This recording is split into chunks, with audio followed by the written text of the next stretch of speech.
Good morning students. आज हम लोग स्टडी करने वाले हैं एटॉमिक स्ट्रक्चर के बारे में, है ना, या कहीं कहीं स्ट्रक्चर ऑफ एटम्स या एटॉमिक स्ट्रक्चर, है ना। एटॉमिक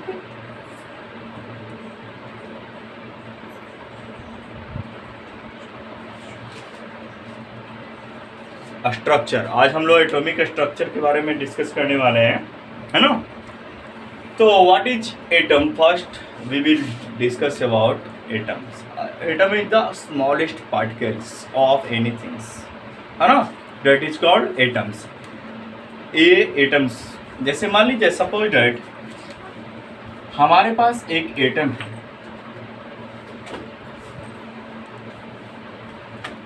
पहले जो है था कि एटम्स को बोला जाता था कि ये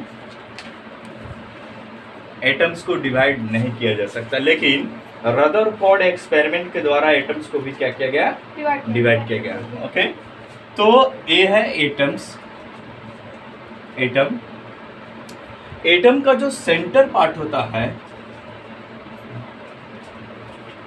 सेंटर पार्ट जो कि पॉजिटिव चार्ज होता है, और सेंटर जो पार्ट पॉजिटिव चार्ज होता है, यहाँ पर प्रोटॉन और न्यूट्रॉन प्रेजेंट रहता है, और इसके चारों तरफ जो है कि इलेक्ट्रॉन मूव करते रहता है। क्लियर है?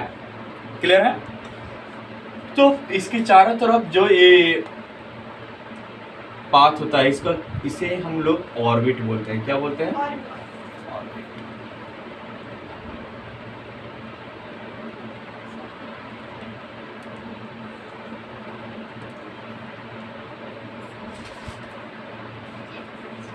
और इस ऑर्बिट में क्या मूव करते रहता है?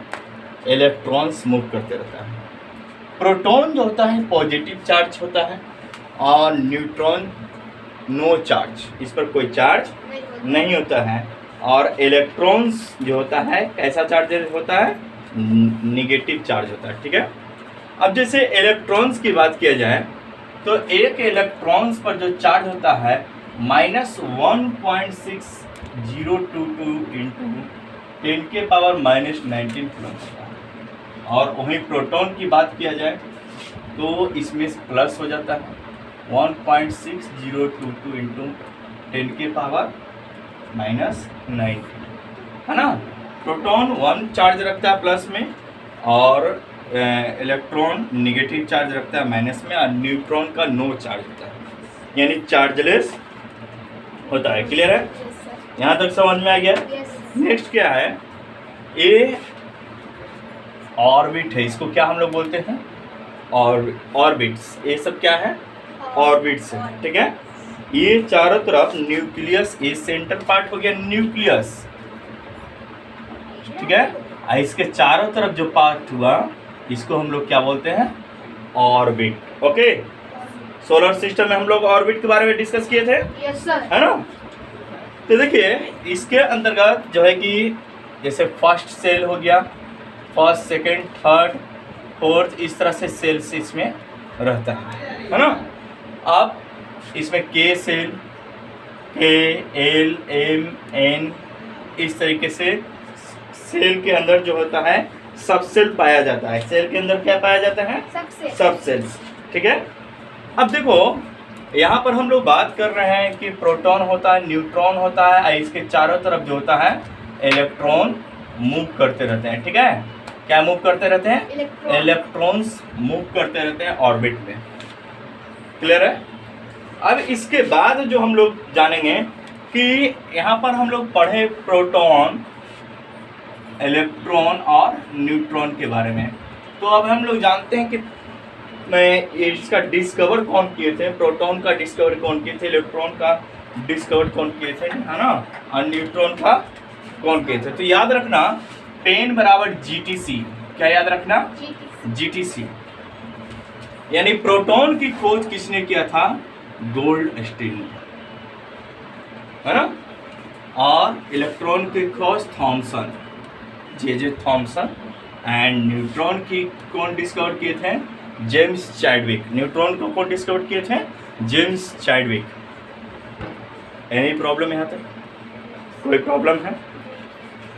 अब हम लोग जानेंगे कि किस सेल में कितना इलेक्ट्रॉन्स होता है, numbers of electrons in its shells. Okay, तो उसके लिए हम लोग थोड़ा सा अब देखेंगे।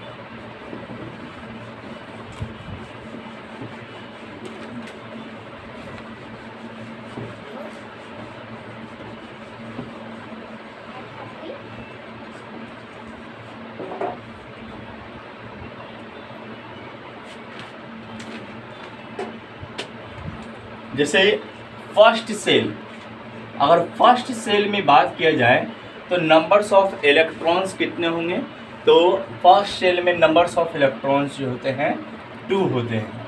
कितने होते हैं? 2। तो इसका फॉर्मूला होता है नंबर्स ऑफ इलेक्ट्रॉन्स बराबर, है ना, numbers of electrons in shell according to shell. यहाँ सेल SHEL है ना, तो फर्स्ट सेल में 2n², ये फॉर्मूला है। तो फर्स्ट सेल में कितना होगा? 2 × 1 का square means 2 × 1 is equal to 2। Second shell में 2 × 2 स्क्वायर मीन्स 2 × 4 8। थर्ड सेल में 2 × 3 स्क्वायर 2 × 9 18। इस तरीके से हम लोग numbers of electron each and every shells में क्या करेंगे। क्लियर है? अब देखिए, ये हो गया how to find numbers of electrons in its shells. तो फर्स्ट सेल में 2, सेकंड सेल में 8, थर्ड सेल में 18। इस तरीके से हम लोग फाइंड करेंगे नंबर्स ऑफ इलेक्ट्रॉन्स। ओके, अब सेल के अंदर पाया जाता है सब सेल। सेल के अंदर क्या पाया जाता है? सब सेल। सेल के अंदर पाए जाते हैं सब सेल। जैसे सब सेल कौन कौन सा हो गया? सब सेल जैसे S P D है ना, F, ये है सब सेल। सेल के अंदर पाए जाते हैं सब सेल। जैसे S में नंबर्स ऑफ इलेक्ट्रॉन्स कितना होता है? 2, यानी कि S में नंबर्स ऑफ इलेक्ट्रॉन कैपेसिटी जो होता है 2 होता है।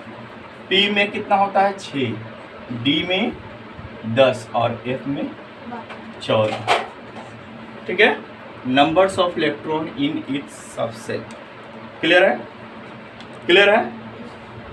इसके बाद जो हम लोग सीखेंगे इलेक्ट्रॉनिक कॉन्फ़िगरेशन लिखने के लिए। इलेक्ट्रॉनिक कॉन्फ़िगरेशन, चलिए, how to write electronic configuration. Listen, तो उसके लिए हम लोग जो है कि कुछ रूल्स को फॉलो करेंगे कि कैसे हम लोग लिखेंगे इलेक्ट्रॉनिक कॉन्फ़िगरेशंस। तो ध्यान देना, इलेक्ट्रॉनिक कॉन्फ़िगरेशन बहुत इंपॉर्टेंट है आप लोग के लिए। ठीक है? ठीक है, जैसे मान लीजिए 1AC हो गया,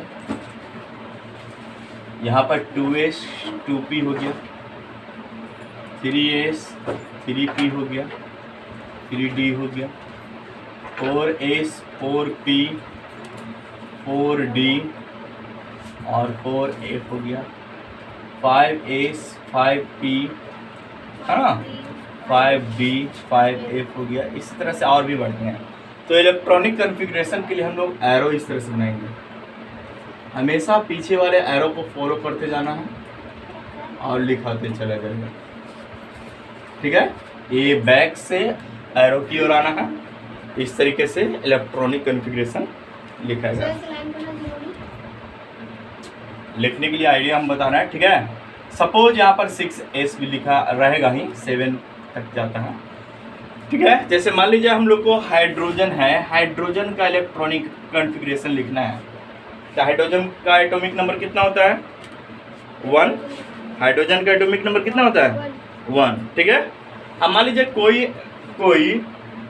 कोई भी एलिमेंट्स है, तो उस एलिमेंट्स का अगर आपको मान लीजिए कोई लिखना है, तो मान लीजिए कोई एलिमेंट्स X एलिमेंट है ना, तो नीचे में उसको हम लोग लिखेंगे एटॉमिक नंबर्स और ऊपर में लिखेंगे एटॉमिक मास, है ना, मास ऑफ द एटम्स। ठीक है, जैसे हाइड्रोजन नीचे लिख दिए तो इसका मतलब क्या हुआ? एटॉमिक नंबर यहाँ लिखा हुआ है।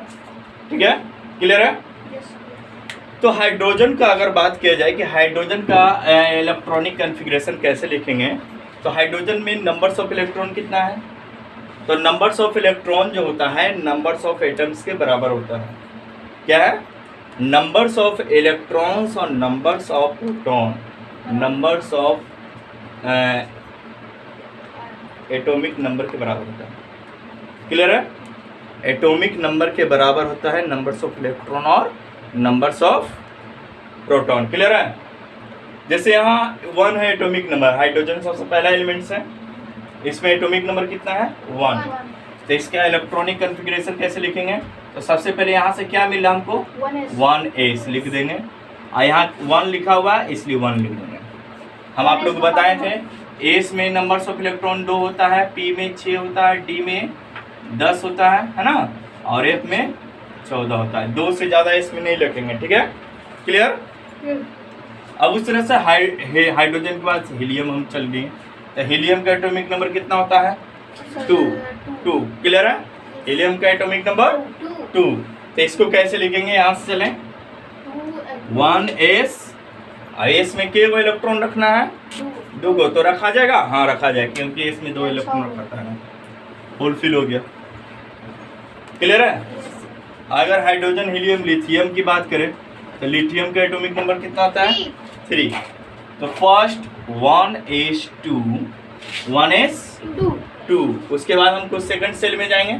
सेकंड सेल में क्या मिला? 2s मिला। अब 2s में कितना इलेक्ट्रॉन रखे? 2 तो ऑलरेडी रख चुके थे, यहाँ 3 है तो 3 रखना है ना, तो 2 रख दिए, तो यहाँ कितना रखेंगे? 1। क्लियर है? अब मान लीजिए हम लोग को इस तरह से ऑक्सीजन का करना है। तो ऑक्सीजन का एटॉमिक नंबर कितना होता है? 8। ठीक है? 8। तो 1s2, 2s2, 4 हो गया, और 2p4। ठीक है? 2 + 2 4 और +4 8, यानी टोटल नंबर्स ऑफ इलेक्ट्रॉन्स हो गया 8। तो इसी तरीके से हम लोग इलेक्ट्रॉनिक कॉन्फ़िगरेशन राइट करेंगे। क्लियर है? Any problem? तो आप लोग जो है कि इस तरीके से लिखिएगा। तो के सेल में कौन कौन सा इलेक्ट्रॉन्स? ये हो गया। अब जैसे के है तो फर्स्ट सेल था के में सब सेल हो गया है ना। एल में एस पी हो गया, एम में एस पी और डी हो गया, एन में एस पी डी और एफ हो गया।